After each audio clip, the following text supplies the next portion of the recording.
Hello, and welcome to Songs for the Struggling Artist, the blogcast. This is episode 274, which means I've recorded a lot of songs, you guys. This is a long time I've been doing this, and I mean, not every single episode has a song, but a lot of them do. Most of them do. There's only a handful that don't. So that's a lot. Anyway, I'm Emily Rainbow Davis. Thank you for being here. Today's blog is about the 20th anniversary of last month's anniversary, 9/11. I don't know why I'm going to be coy about it. 9/11 is what this is about, sort of, the anniversary of that. It is not a very anniversary kind of post, so I wouldn't be too worried about it I don't think it's a big trigger for it might be for those. I don't think so, though. It's not. It's a lot about steak fries, so I'm not sure. I'm not sure it's gonna kick you off if this is a hot one for you. Anyway, here it is, in which I attempt to reflect on the 20th anniversary of the things. Y'all know me. I love to reflect. Reflecting on stuff is my favorite thing, and I do it on the regular. But I'm having some trouble reflecting on this 20th anniversary of 9/11. I want to. It seems important to, especially as this is also the 20th anniversary of the birth of my theater company. But, my brain just sort of dances around it and will not settle. I'm much more interested in the three young women next to me at this outdoor patio of this café. They were recently college students, so they are unlikely to have any real memory of 9/11. Today is more or less meaningless to them. That's how long it's been. It's been long enough for these young women to grow up. I want to send out an email to my company mailing list and celebrate 2 decades of making theater in New York. That seems like a thing people do on a theater birthday. But I don't know what to say. I was 28 on 9/11/2001, and I knew that the world had changed forever, and I knew there was no time to waste. We were all vulnerable. Our lives could be cut short at any moment by anything, just out of the clear blue sky. Literally. With my one wild and precious life, I knew I had to make theater, no question. What to do when destruction rains down? Create. It's the only answer as far as I was concerned. It still is. I read a post on Humans of New York today about the woman who ended up curating the 9/11 Tribute Museum. She says that in talking to people who went through it, near and far, that over the years, everyone leaned in to focus on their children and grandchildren.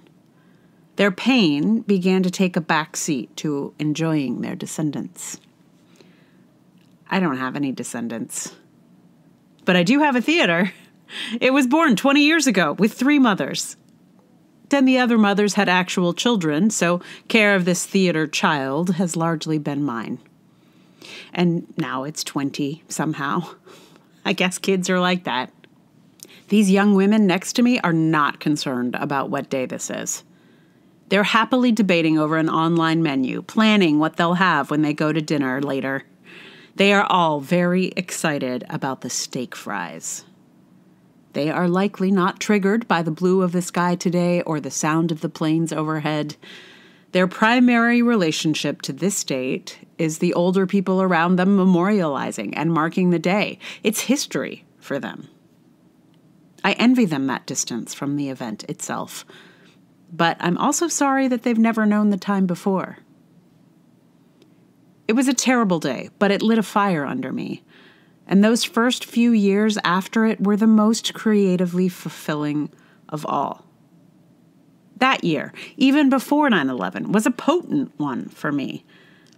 The timeline is all blurry, but it looks like the release date for my band's album was September 10th, 2001. I mean, come on. I have no memory of our album release. I know we played some shows and that we made some postcards, but I don't remember thinking that 9/11 had a particular impact on the band. But it must have. It must have. Or maybe my starting a theater company tanked our musical ambitions. I don't think that's it, though. I was also in a production of Twelfth Night at the time, and we missed a rehearsal or two and worried over our Andrew Aguecheek, who worked downtown, but thankfully had managed to just miss his own tragedy, but not the survivor's guilt. We talked about canceling the show, which was due to open later that month, but the majority of people involved felt that the show going on was the best thing we could do under the circumstances. I mean, thinking about it now, national tragedy aside, I was in the middle of a very artistically fruitful moment in September of 2001. I was a lead in a Shakespeare play. My band's album, featuring songs I'd written, came out on September 10th, and on September 11th, we decided to start a theater company and put on my play. How do I have a month like that again? Again, without the death and destruction, please. In the last 2 decades, I have learned about myself that when things get hard, I get determined and I make art happen. I don't necessarily write things, but I do start producing. It happened in 2022 when I pushed the dragoning off the back burner and right up to the front of the line. But suddenly it all sounds so rosy, and it absolutely was not. I was horrified by the hate that bubbled up and cried through so many workshops and planning meetings for the arts education I was doing. I was frightened for my Muslim students. I remember being really afraid I wouldn't be able to get through teaching an Anne Frank workshop without crying because I was so worried we, as a nation, were about to get Nazi-like with this Patriot Act. Now I wish I'd done a lot more than cry. And also, the Nazis really were coming. We had no idea. I get stuck here in thinking about this because, emotionally speaking, for me, 2001 was not nearly as bad as election night 2016 or the last year and a half. It was far more dangerous for me to walk to the grocery store in the spring of 2020 than anything I experienced in September of 2001. Every 2 days, we lose a 9/11's worth of people. Right now. The loss is relentless these days as we lose friends, theaters, dance companies, bands, restaurants, and hope. I started writing this on the 11th, and now it's the 12th of September, 2021. September 12th, 2001 was actually one of the most hopeful days to live in New York City. The kindness was palpable. New Yorkers are really beautifully generous in a crisis, and that was a big crisis. So everyone pulled out their best selves, and as much as I wish we could have missed 9/11, I'm so grateful I was here for 9/12 and 9/13, and at least a week after. This isn't true for everyone, of course, and it's also possible that the 20 years between then and now has dimmed the bad memories and amplified the hopeful ones. I was safe across the water in Brooklyn, after all, on the phone with my friend in California, starting a theater company. One of the trickiest things about this anniversary for me is not just that the bad thing happened 20 years ago. It's the way it points out that that defining event was 20 years ago. It is such a loud, fixed point in all of our lives. And 20 is such a round number. I don't think I can write that official 20th birthday email for my company. This year, I can't extract my own responses to 20 years having passed, to the events of 20 years ago, to all that's happened since. I think, instead, come spring, I'll mark the 20th anniversary of our first show that came to fruition after this complicated birthday. Or I'll celebrate our 21st birthday and invoke Dionysus and Bacchus in honor of the legal drinking age this theater will have achieved. Reflecting may not, in fact, be so necessary on this occasion. But I hope one day this pandemic will be actually over and we can have the equivalent of the week after the events. Yeah, it's not really about steak fries, is it? But the image for this particular blog is some steak fries. And I'll just read you the caption because it's not included. But I captioned the picture of the steak fries with, probably we should all just go enjoy some steak fries like those young women and leave the reflecting alone. Yes. I haven't yet had steak fries. I feel like the thing that was hard about this particular recording is that it made me realize all the things that I meant to do, like, after I wrote this one. I was like, oh, yeah, I need to, do some stuff for the company, with this kind of 20-year thing, and I need to maybe do something for the band, because it is also the 20th anniversary of the band's album. But all of that got a little bit sidetracked due to the more personal tragic event that happened pretty much right after I posted this. So, yeah, that blog is coming up next week. So if you're anxiously waiting that one, I don't think you would be, but you might be. That'll be next week's. And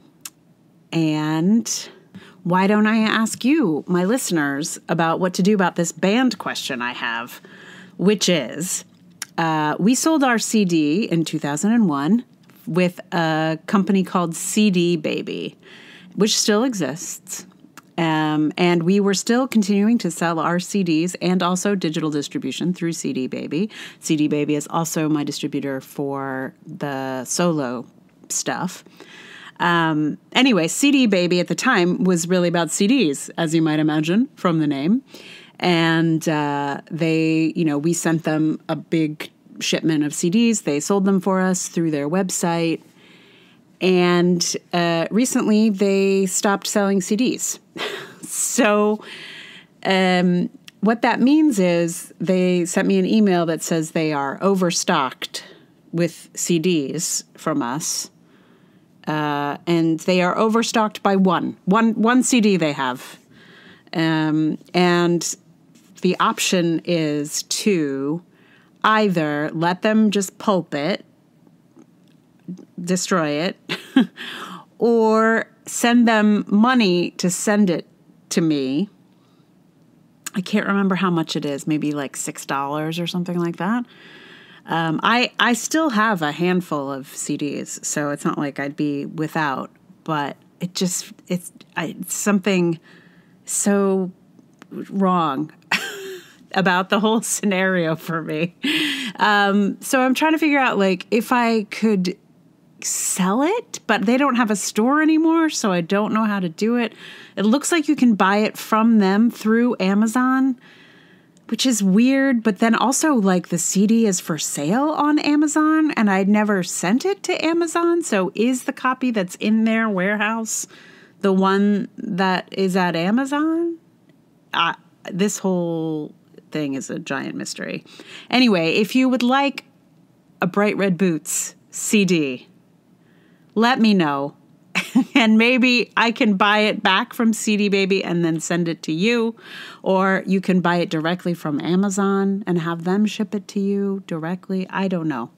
But just know that there is a sad single copy of the Bright Red Boots CD recorded in 2001. And it needs a home.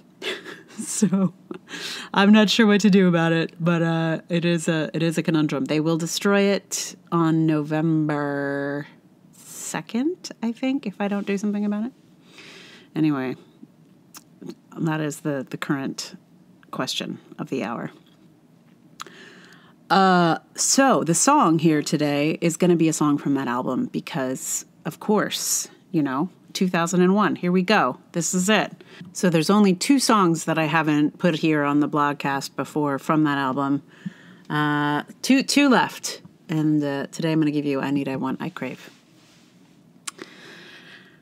which you will hear in just a moment. Meanwhile, thank you so much for listening. If you like the blog, please tell someone about it, or the blogcast, which you're listening to. And if you would like to support it, I am on patreon.com/Emily R. Davis. I'm also on PayPal. And apparently I have a PayPal address, which is probably even in the show notes, but for some reason I forgot about it entirely. And that is at Struggling Artist. So it's paypal.me/Struggling Artist if you're into PayPal. And Ko-fi is also an option, which is in the show notes. Also, I just claimed the podcast in Good Pods. So if you listen on Good Pods, there's also like a tip button that'll take you straight to PayPal, which is how I found out I had a handle that I clearly created myself and completely forgot about. This is why I'm a really excellent businesswoman. Okay, so thank you again for listening, and here from the great year, the complicated year of 2001, here is from the Bright Red Boots album, recorded in 2001 and released on September 10th, apparently. I still can't get over it. Like, I have no memory of this. Anyway, from 2001, here is Bright Red Boots, I Need, I Want, I Crave.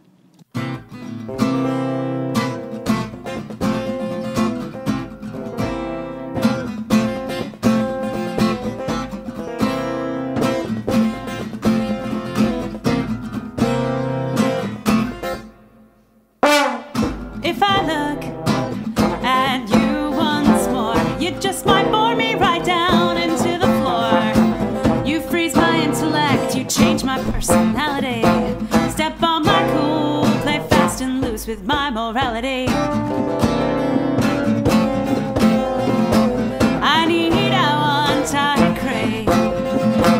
I need, I want, I crave. I need, I want, I crave. I need, I want, I crave your grave bright eyes, your sullen stare, your tempting lower lip, your honest voice and unkempt hair. Well, it's not fair. You always win, 'cause there ain't no way that I would ever dare to touch you. I don't make sudden moves when I'm around you. Dare to and take that shot. Dare to break up your sweet love. Love. I need, I want, I crave. I need, I want, I crave. I need, I want, I crave. I need, I want, I crave you, knavish boy. You got me looking for excuses, got me searching for some ploy to keep you near. Some way to touch your face, some way to make emotions clear. Clear the way, clear all these fears out of my way. I clear my voice to say, clear out your bed and let me stay.